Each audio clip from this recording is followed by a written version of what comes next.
Twin டவரின் 2 டவர்களுக்கு இடையே 1350 அடி உயரத்தில் ஒரு சிறு கயிறில் பிலிப் பெட்டிட் நடந்து சாதனை படைத்த தினம் இன்று.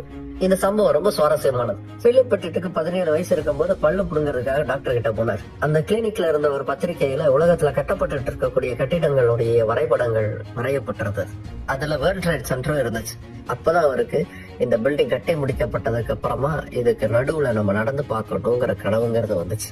கட் பண்ண 1974. அப்போ அவருக்கு 24 வயசு. இன்னும் 6 நாள்ல அவருக்கு 25 வயசுங்கிறது வரப்போகுது. ட்வின் டவருக்கு நடுவுல நடக்கணும்னு பெர்மிஷன் கேட்டா யாரும் கொடுக்க மாட்டாங்க. அதனால பெர்மிஷனே இல்லாம நடந்துருவோம்னு ஸ்கெட்ச் போட்டார். அதுக்காக 200 முறை ட்வின் டவருக்குள்ள போய் வந்து எல்லாத்தையும் பக்காவா பிளான் பண்ண ஆரம்பிச்சார். ட்வின் டவர் அப்பதான் கட்டி முடிக்கப்பட்ட ஒரு புதிய கட்டிடம். அதுல இன்னும் பூச்சி வேலைகள் மாதிரியான கடைசி வேலைகள் பாக்கி இருந்துச்சு. அதனால கன்ஸ்ட்ரக்ஷன் ஒர்க்கர்ஸ் அப்பப்போ போயிட்டு வந்துட்டு தான் இருந்தாங்க.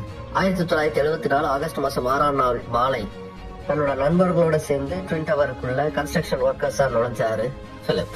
உள்ள போனவங்க வெளியில வரவே இல்லை. 2 குழுவா பிரிச்சு 2 டவருடைய ரூஃப் டாப்புக்கு போய் சேர்ந்தாங்க. ஒரு வில்லம்ப பயன்படுத்தி ஹை டென்ஷன் ரோப்ப ஒரு பக்கத்துல இருந்து இன்னொரு பக்கத்துக்கு அனுப்புனாங்க. மறுநாள் காலையில எல்லாருக்கும் அதிர்ச்சிங்கிறது காத்துட்டு இருந்துச்சு. அந்த 2 டவருக்கு நடுவுல கட்டப்பட்ட அந்த ஹை டென்ஷன் ஒயர்ல நடக்க ஆரம்பிச்சார் பிலிப். இப்படி ஒரு முறை இல்ல, அங்க இருந்த 45 நிமிடத்துல 8 முறை நடந்தார். நடந்ததோட மட்டும் இல்லாம கீழே வேடிக்கை பார்த்தவங்களுக்கு வணக்கம் சொன்னார். அந்த ரோப்லயே உட்கார்ந்து எந்திரிச்சும் காமிச்சார். கீழே இறங்கின பிலிப்ப காவல்துறையினர் கைது பண்ணாங்க. ஆனா அவன் மேல எந்த சார்ஜஸும் போடல. ஏன்னா ஆதரவற்ற பள்ளிக்கூடம் ஒண்ணுக்கு நான் இலவசமாவே என்னுடைய ஷோவை பண்ணித்தரேன் அப்படின்னு அவர் சொன்னதால. இந்த ஒரு சாங்சம் தான் அவருடைய வாழ்நாள் சாதனையா மாறுச்சு. உலகம் முழுக்க அவர் புகழ்பெற்ற ஒருத்தராகவும் மாத்துச்சு. 14 வயது தான் கனவு கண்டதை தன்னுடைய 24 வயது செய்து காட்டிய பிலிப் பெட்டிட் ட்வின் டவர்களுக்கு நடுவில் நடந்த தினம் இன்று.